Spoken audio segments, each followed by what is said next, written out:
Akhirnya apa? Dalam hidup manusia, bahasa juga ternyata sifatnya juga struktur dan tanda. Bahasa struktur itu kita hidup di antara yang menstruktur hidup kita itu bahasa.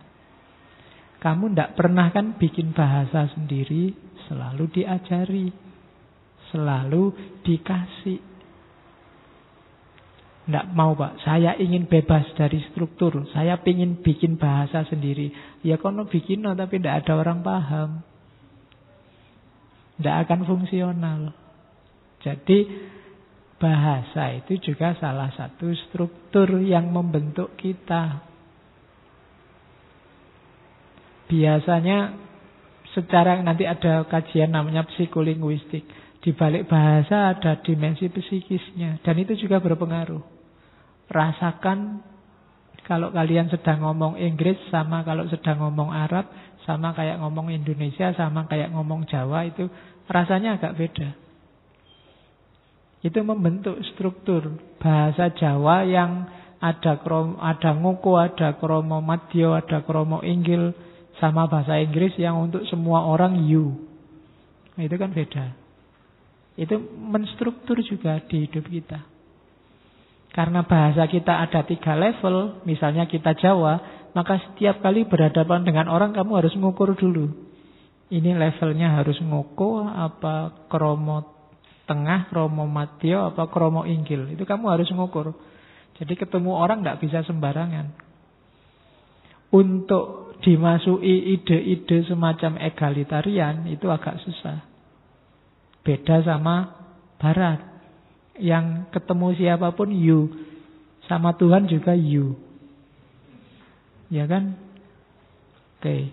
Jadi untuk masuk gagasan egalitarian gampang. Oke, jadi bahasa ini menstruktur. Orang Arab karena kondisinya di sana padang pasir, alamnya tidak terlalu ramah, gaya berbahasanya kan juga beda. Banyak yang cenderung fatalistik. Karena di sana alamnya susah. Itu gaya berbahasa, berpengaruh. Madura mungkin juga beda lagi gayanya, intonasinya, lahjahnya, dialeknya, baik Madura negeri maupun swasta. Ya kan ada yang Madura swasta daerah Jawa Timur bagian selatan, bagian sana itu kan banyak yang Madura swasta. Oke, tidak asli dari Madura, tapi ngomongnya Madura. Jadi, itu struktur membentuk kepribadianmu. Termasuk bahasa. Maka bahasa diposisikan sebagai tanda. Kajiannya namanya semiotik. Oke, semiotik ilmu tentang tanda. Semiotik dikembangkan dalam banyak cabang. Jangan tanya Pak, semiotik itu adanya di ilmu apa? Di banyak ilmu. Filsafat, mistisisme. Jangan salah, hampir semua sufi ngomongnya simbolik. Karena dia ngomong pengalaman yang tidak bisa diekspresikan secara verbal. Dia banyak pakai tanda-tanda. Semion. Ketika ngomong keberadaan Allah dan penciptaan pakai cahaya. Bahkan aktor itu nulis yang tentang perjalanan spiritual, saking susahnya dia pakai mantikut toir, obrolan para burung, musyawarah para burung. Karena dia susah menggambarkan perjalanan spiritual menuju Tuhan, akhirnya pakai simbol burung yang sedang terbang menuju matahari. Itu simbolik. Filsafat itu banyak juga yang pakai simbol-simbol. Seni, sastra, antropologi, media massa, psikoanalisis, hampir semua pakai kajian namanya semiotik. Komputer termasuk juga. Komputer itu kan main dengan kode-kode. Pejetlah ini, pejetlah itu, enter, maka semua tereksekusi. Padahal secara letterlet, enter itu ya masuk. Kalau kamu artikan letterlet, wah ini enter itu masuk ini. Gimana masuknya? Kan tidak begitu. Ini simbol berarti gitu loh. Shift, kontrol misalnya. Dulu ini mau guling ini dikontrol kan enggak. Kontrol maksudnya bukan itu, ya kan? Jadi itu namanya tanda. Yang tertulis, yang kelihatan, maknanya bukan itu, tapi yang dibalik itu. Kayak kamu kedip-kedip itu loh. Itu kan simbol. Sudah kedip-kedip, yang sana maksudnya apa ya itu? Kan kamu memaknainya kan nggak cuma kedipnya, tapi dibalik kedip itu apa? Gitu loh. Ya kayak ada kiai ceramah sudah sangat lama nggak selesai-selesai. Akhirnya jamaahnya batuk kiainya. Ya kan? Ya kiainya kan dia juga harus baca itu simbolnya batuk itu apa. Nggak usah, kalau batuk dulu Rasulullah caranya begini, wah nambah tema tentang batuk sekarang. Ya. Atau saking jengkelnya kamu bawa arloji terus kamu ketuk-ketuk arlojimu. Itu kan juga simbol biar penceramahnya ngerti. Nanti kalau tidak ngerti dianggap, oh ya waktu itu penting. Al-waktu kasaif. Yo. Tambah panjang ceramahnya, nggak selesai-selesai. Itu berarti apa? Tidak punya kecerdasan simbolik. Ya dunia manusia itu dunia serba simbol. Oke, yuk simbol itu misalnya ini tiap kali dikasih minum 1 gelas kok habis semua ya. Terus gelasnya kamu bunyi-bunyiin. Takmirnya harus paham ini. Besok siapkan setiap orang 2 gelas. Nah, itu simbol namanya. Jadi membaca sesuatu jangan cuma yang kelihatannya, di balik itu ada maknanya. Kajian semacam ini namanya semiotik. Ya. Kenapa belajar semiotik? Karena sebenarnya katanya ahli semiotik, akalnya manusia itu tidak pernah berhenti pada realitas. Dia selalu masuk ke makna. Nggak pernah berhenti ke barang, dia selalu kebalik barang. Lihat tembok yang retak, itu kan kamu nggak berhenti di tembok yang retak. Mungkin kamu membunyikannya, wah ini memang sekarang musimnya sedang tidak jelas sehingga tembok gampang retak. Atau wah itu dulu mungkin yang bangun agak korupsi sehingga temboknya nggak terlalu kuat. Oh maknanya bisa kemana-mana, hanya dari tembok yang retak. Itu akal. Jadi hidup tidak pernah berhenti di fakta. Orang selalu masuk ke makna.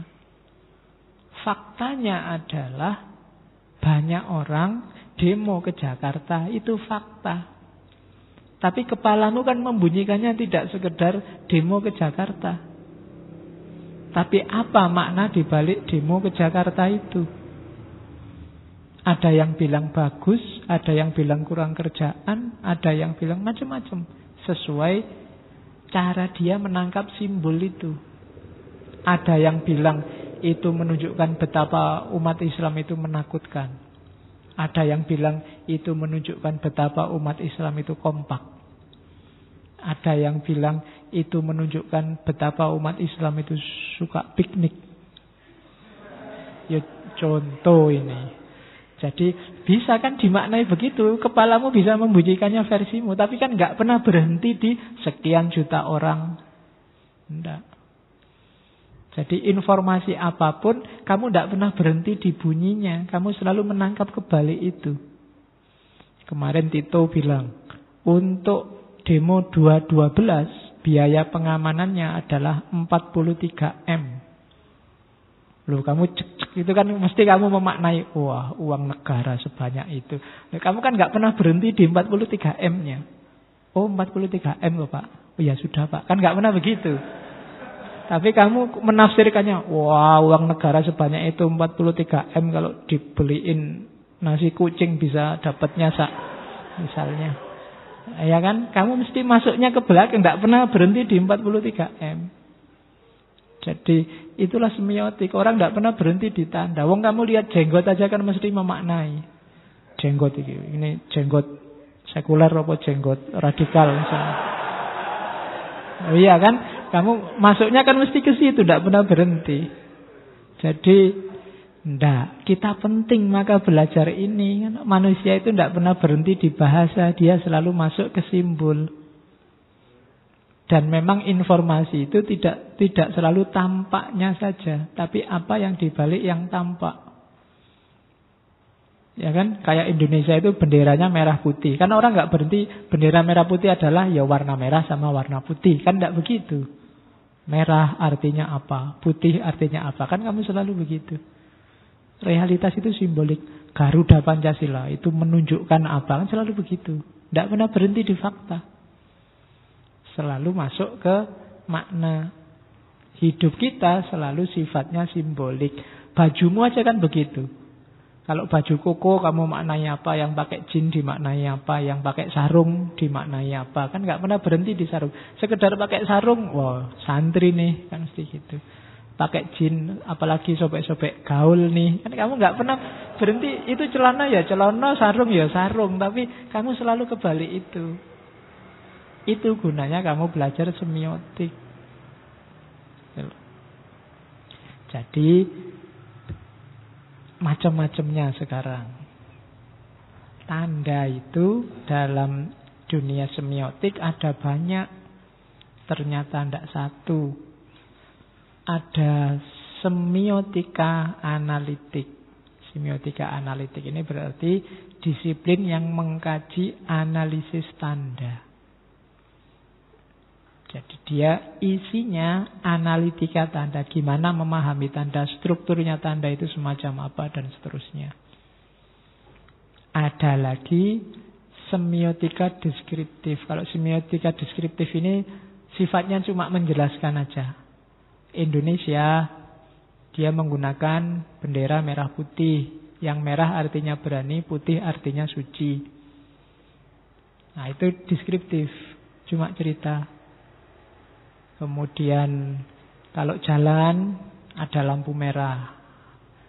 Ada lampu merah, lampu hijau, lampu kuning. Merah artinya berhenti, hijau artinya jalan, kuning artinya tancap gas misalnya. Nah, itu deskriptif namanya. Jadi cuma cerita. Ya, saya sering bilang awas kualik ya, kalau bendera merah itu artinya berani, kalau lampu merah itu berhenti. Kalau ketuker bahaya. Nanti lampu merah artinya apa ya Pak kemarin? Berani ya Pak? Iya, kualik. Ya, kalau Indonesia itu jangan ditafsirkan, kenapa ya Pak Indonesia susah maju? Oh karena benderanya warnanya merah. Merah itu berhenti, jadi ya tidak usah maju. Indonesia itu benderanya merah, ya berarti kita mandek sudah. Kalau ingin Indonesia maju, gantilah hijau. Nah, ya kalau hijau itu berarti kita maju terus. Atau kalau kamu ragu-ragu kan harus hati-hati, ganti kuning. Jadi kuning sama putih. Ya, bawahnya harus putih. Karena kalau sudah nggak kuat berjuang, yang diangkat bendera putih. Ya, kita nyerah. Oke, itu deskriptif namanya, cerita, makna. Ada semiotika faunal. Nah, ini yang ngerti ahli-ahli tentang binatang. Di antara nabi-nabi ada Nabi Sulaiman yang punya kecerdasan membaca semiotika faunal. Kan mukjizat Nabi Sulaiman itu bisa ngobrol sama binatang. Ya jangan diartikan ngobrol itu terus kerbonya bisa ngomong bahasa Arab apa bahasa Sanskerta. Ya nanti Nabi Sulaimannya kaget. Tiba-tiba ada sapi ngomong bahasa Jawa, itu ya kaget. Enggak. Nabi Sulaiman bisa menangkap semiotika faunal. Semiotika faunal itu dari gerak-geriknya dia bisa paham apa maunya si binatang. Ya, dan ini karena yang ngasih Allah langsung, ya dia bisa paham sampai detail. Ahli-ahli peternakan, ahli kebinatangan kan bisa. Kalau kalian lihat film-film binatang di TV-TV kan, oh binatang ini sedang pingin kawin, oh binatang ini sedang, kan bisa dibaca. Meskipun binatangnya nggak cerita, ini pingin kawin loh aku, enggak. Tapi dari gerak-geriknya bisa ditangkap. Itu semiotika faunal. Oke, karena ada kemarin saya lihat belalang itu hati-hati begitu dia kawin. Setelah selesai kawin, suaminya akan dibunuh. Jadi maka yang laki-laki habis kawin harus cepat-cepat lari. Kalau enggak tewas dia. Dibunuh oleh yang perempuan. Oh, kan ada yang kayak gitu itu. Perilaku-perilaku binatang. Semiotika faunal. Oke, terus ada yang kayak ikan. Ikan itu kalau ingin kawin, kawinnya tidak kumpul keruntel-keruntel, tapi yang laki-laki memuntahkan apa, perempuan memuntahkan apa, terus ketemunya di luar. Jadi mungkin kalau ada ikan muntah-muntah yang cewek, yang cowok muntah-muntah, itu jadinya di luar. Nah, itu kan gaya ikan. Oke, itu faunal. Jadi macam-macam harus. Yang ngerti ahli zoologi itu juga jenis semiotik. Ada semiotika kultural. Kalau semiotika kultural ini simbol-simbol budaya. Orang Jawa buang bunga di perempatan, itu simbol budaya. Kamu jangan marah-marah, alah ini bikin kotor aja sampah. Enggak, dia itu simbol, mereka punya makna sendiri. Ya mungkin maknanya ada hal-hal yang sakral di situ, ada yang dimaknai penting di situ ya. Kamu jangan macam-macam sama itu. Nah itu karena setiap kultur dia punya makna sendiri. Namanya semiotika kultural. Kode-kode budaya. Saya sering cerita, kan banyak orang bilang kalau orang barat ngobrol itu tataplah matanya. Itu namanya menghargai pihak lain yang diajak ngobrol. Kebalikannya di Indonesia, kode budayanya tidak begitu. Kalau kepingin kamu dianggap menghargai, justru jangan tatap matanya. Kalau kamu tatap matanya dianggap nantang. Kan beda maknanya jauh. Yang satu ingin dipentelengi, yang satu marah-marah kalau dipentelengi.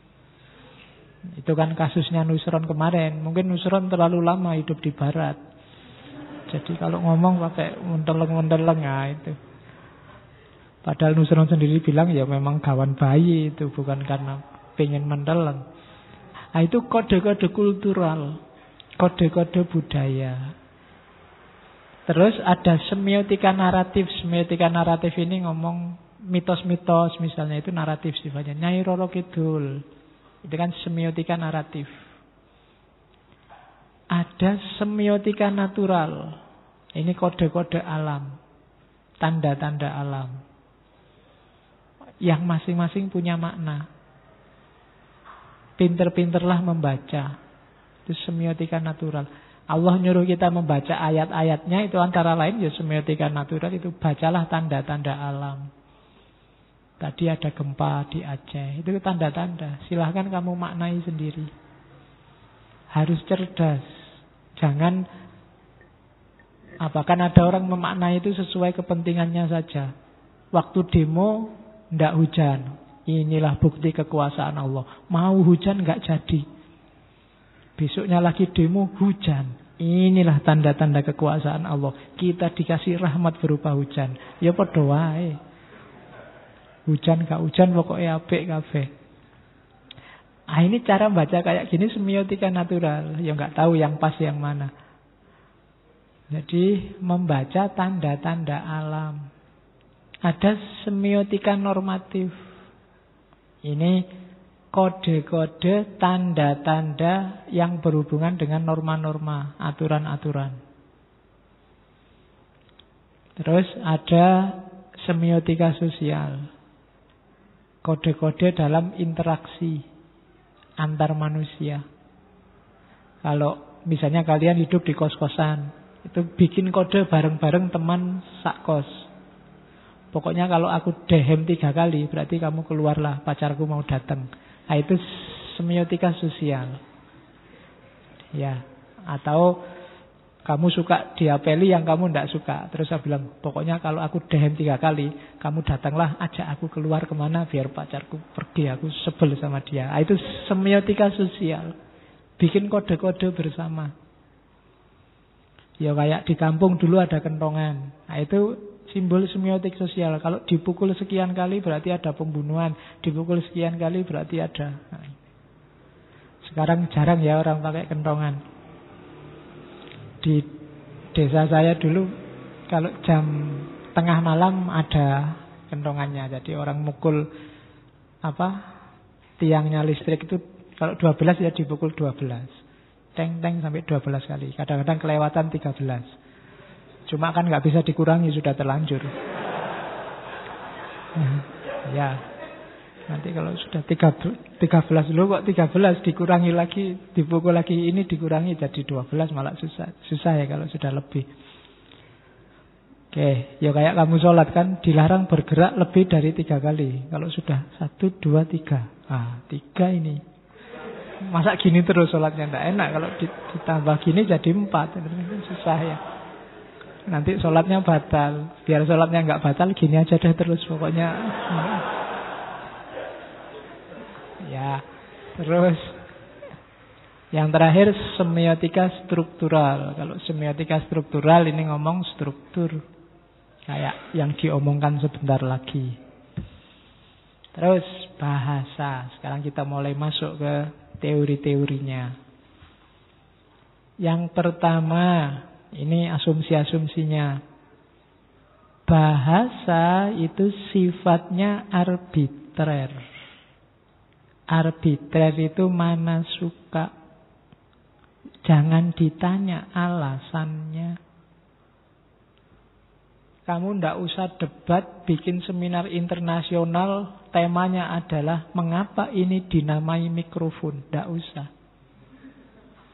Wis diterima aja bahwa ini disebut mikrofon. Kenapa? Bahasa sifatnya arbitrer, suka-suka. Di tempat saya ada jajan namanya Rondo Royal.